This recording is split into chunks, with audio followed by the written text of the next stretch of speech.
Hey YouTube, Dread Joker here, and today we're going to be taking a look at probably one of the most underrated, technically, grunt suits from a Gundam series. This is the Ground Gundam from the 8th MS team. By performance, this is, by definition, a GM with a different head. That's essentially all it is. Sure, they've added a few features to it, but when you compare it to other stuff from the 8th MS team, which were all comparable in skill, it was all up to the pilot, which is probably one of the best parts of the 8th MS team. It was all the pilots. It wasn't just the performance of the machines for once. Starting off with, you are going to notice that there is a good level of detail on this. I'm just going to spoil it right now. Every bit of black you see on this kit, you have to apply yourself. So this was me applying it with a Gundam marker, specifically GM01, the fine point Gundam marker that actually does work really, really, really well when you haven't destroyed the tip. So, starting off with, I absolutely love this head sculpt. This is beautiful. It's Gundam, but at the same time, more militaristic, more angular. It doesn't have any special bells and whistles other than its certainly unique shape. No head Vulcans, it's just the camera and sensors. That's all it is. That's okay. That's all a head has to be. A head just has to provide a way to see and communicate. That works in everything I've ever played. Zooming out, we'll get a nice look, and this thing is really good on the details, despite it being extremely old. This kit was printed, and excuse me while I grab the box, 20 years ago. So this is a 20-year-old master grade. It has held up. It has certainly held up. Does this thing, or would this thing be deserving of a 2.0? Absolutely. If somebody announced a 2.0 for this kit, I guarantee you the pre-orders would sell out as fast as a Metallica show. It'd be announced and sold out before the announcement was even posted. One area I didn't bother lining was this vent right here. It is kind of shallow and really difficult to line. This does have an opening cockpit. And inside you can see your, we'll call it a generic pilot figure, but since this is the 8th MS team, up until the EZ-8 was brought in, this was, for all intensive purposes, Shiro Amada's Gundam. Or Gundam level performance machine. Its chest consists of the only weaponry integrated into the mobile suit itself. My experience with it, at least from Gundam Crossfire, has determined that one of these weapons is absolutely fucking useless. The Vulcan, which is one of these smaller barrels, I have to assume it's the smaller of the two, is the most useful feature this thing has. The other weapon integrated into the chest is called a multi-launcher, which in the show and in the video games is nothing but a flare gun. There is nothing but a flare loaded into this. In Gundam Crossfire, it is absolutely useless. It does literally nothing. It will not help you avoid enemies. It will not distract them. All I can figure that it's there for is for the sake of that it is canon. Forgetting another part of the cockpit, it does have, just like on all other versions, a little arm that comes up that would have a little winch that lowers the pilot down to the ground. I love these little bits of detail. Bandai, if you ever do a 2.0, you gotta include that. Also, Bandai, if you ever do a 2.0, make sure to flush this area out a little more.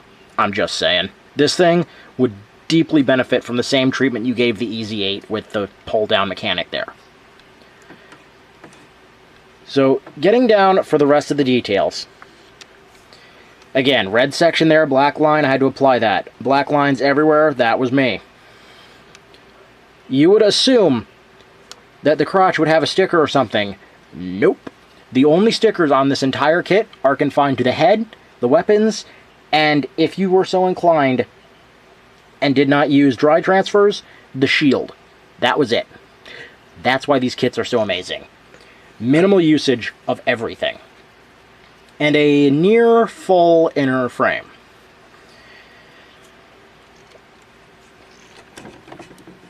It's got a ball joint at the hips, which enables it to turn pretty good. I mean, for a ground unit, this is certainly all the articulation it should have. Although an ab crunch would be appreciated, but being 20 years old, take what you can get. The original GM that's 20 years old is significantly worse than this. It barely makes it out of high-grade category now. You might be wondering, in case you haven't seen the anime, hey, where are the beam sabers? Because every mobile suit's got to have a melee weapon or a beam saber or something. In the 8th MS team, all mobile suits from the Federation side stored their beam sabers in their legs. And getting these in and out is a total pain, depending on how good your assembly is or how your kit's feeling. One of them just opens up, no real problem, and as I'm saying that on camera, it's jamming on me. So you can see it, there's the beam saber in there, and it wants to fight me on it, so the beam sabers will remain in the legs. This is weird because my GM ground type is perfectly fine. On that note, if you have any of the other kits from this line, for the 8th MS team, all of their weapons are cross-compatible, and so are all their backpacks. Excuse me, I'm a little gassy tonight, and I can't stop burping for some reason. There is one bit of color inaccuracy on this kit, and that is this part right here. This gray bit needs to be white. I actually think it looks a lot better being gray. It really breaks up that leg, keeps it from looking too one color, too monotone. It looks much better like this. The knee pads do have a bit of articulation here. This is for like knee posing slash crouching slash...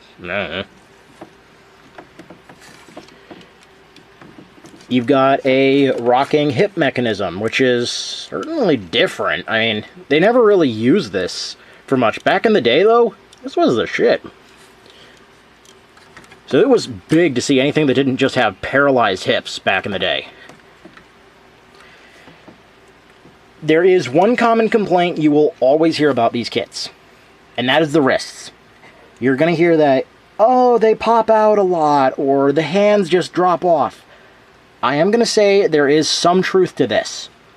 This is one of those old master grades where they include pre-posed fixed posed hands. So you've got your standard hands here, which are used for the weapons. You've got your fists, just closed fists, and then you have a set of jazz hands. When you're switching between these more than once, it will start to loosen up. This is not a polycap that has really aged well, shall we say. And this applies to any polycap that you have to, you know, if you're switching hands out on polycaps or ball joints in general, that socket is going to loosen up over time and you will have to tighten it or find a way to make it contract. Or send it to do Pilates or something. At the hands, you do get a little bit of wiggle. Not a lot, maybe 15 degrees both ways. Up and down, I'd say more like 5 to 10. So it's not all bad. The wrists can do a full 360. They are unrestricted in their 360-ness. 360-ness, yeah, there's a new word for you. 360-ness. Brought to you by words that don't exist. Its backpack is one of the issues on this kit that I like, and it also terrifies me.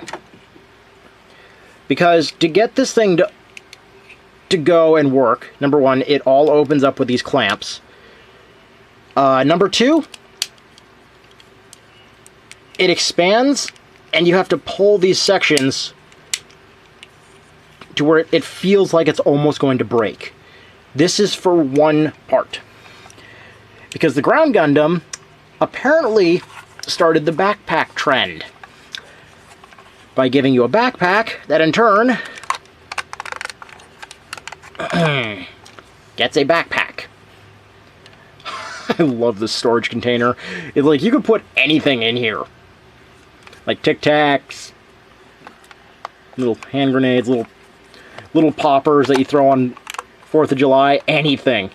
Couple of notes. You do not want to try opening this with the clamps attached. It will flex these or pop the panel off. It will not work very well. So generally, do not try that. I do not have the weapons in here, so I will show you how spacious this thing really is. To open it, bring the top panel up. Reach 2 fingers inside. Slide the panel forward. You will hear it click. Then it will open. I have lined pretty much every bit of this. I didn't need to. I felt like it. It's a very detailed case. Like, I can't believe they put more detail on the inside of this case than they did on the mobile suit.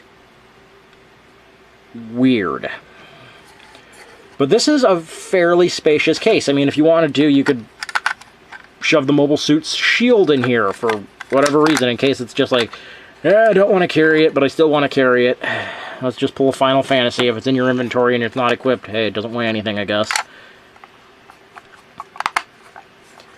But this is a good accessory. This is exclusive to the Ground Gundam, as far as I'm aware. The Ground Gundam gets this. EZ-8 gets a different one. But the EZ-8 is the only way to get the rocket launcher for this set. It's weird how it's weird and brilliant how they scattered the weapons for this series. So with the Ground Gundam is the only way to get this. The 180mm cannon. Holy crap, this is the mother of all rifles. Or Mayor. Or, no, more. More. This is a very big gun. Just to give you an idea how big, there it is next to the mobile suit. This gun is freaking huge. Here it is next to the standard rifle it comes with. I'm sorry, the 100mm machine gun. If I'm gonna be right, if I'm gonna do this, gotta be right. 100mm machine gun, it dwarfs it. Beam rifle, where another massive color inaccuracy is, but seriously, ask me if I care. I prefer my rifles to be gray anyways. The whole jacket on this, which does not come off, is supposed to be white or tan. Whatever color it is. No, it's not. But this is also where one of the stickers goes. You've got the sticker here, the rear camera, the main camera, and the eyes. As far as I'm aware, that's it. Couple of things to note on this cannon. It is designed to come apart, so you can just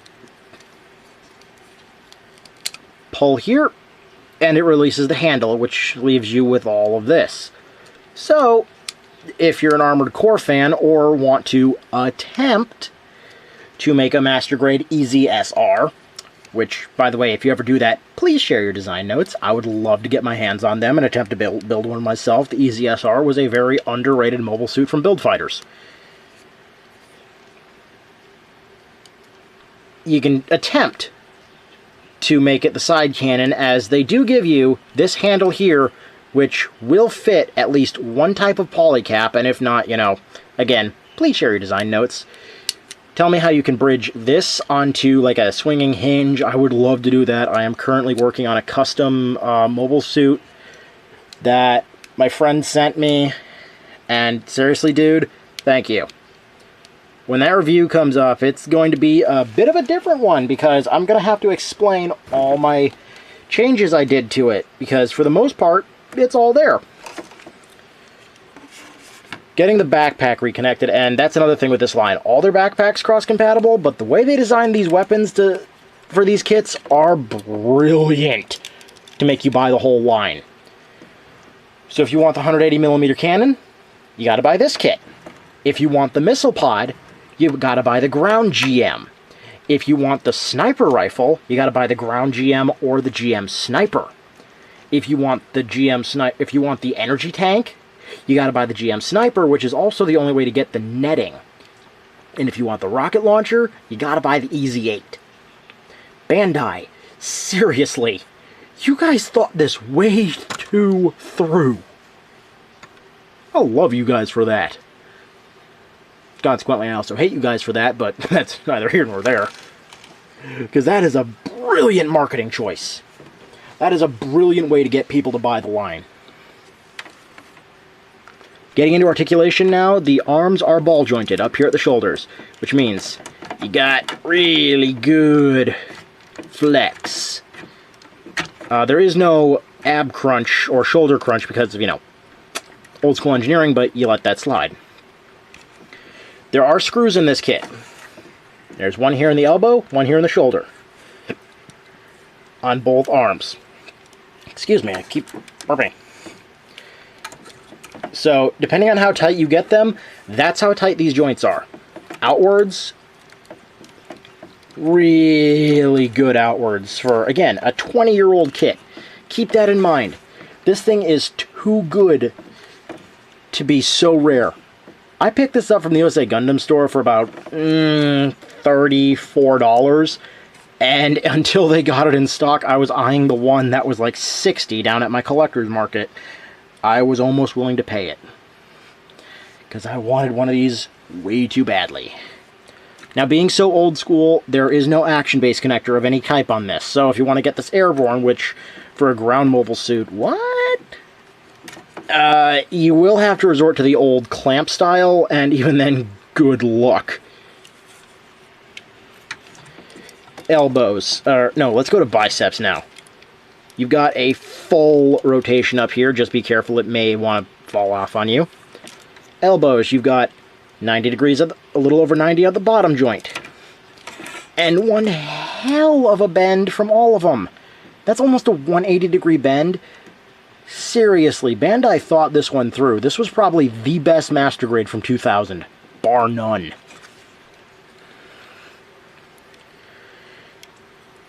The hip skirts, front ones individually molded, individually articulated. They are on a ball socket and a polycap in there.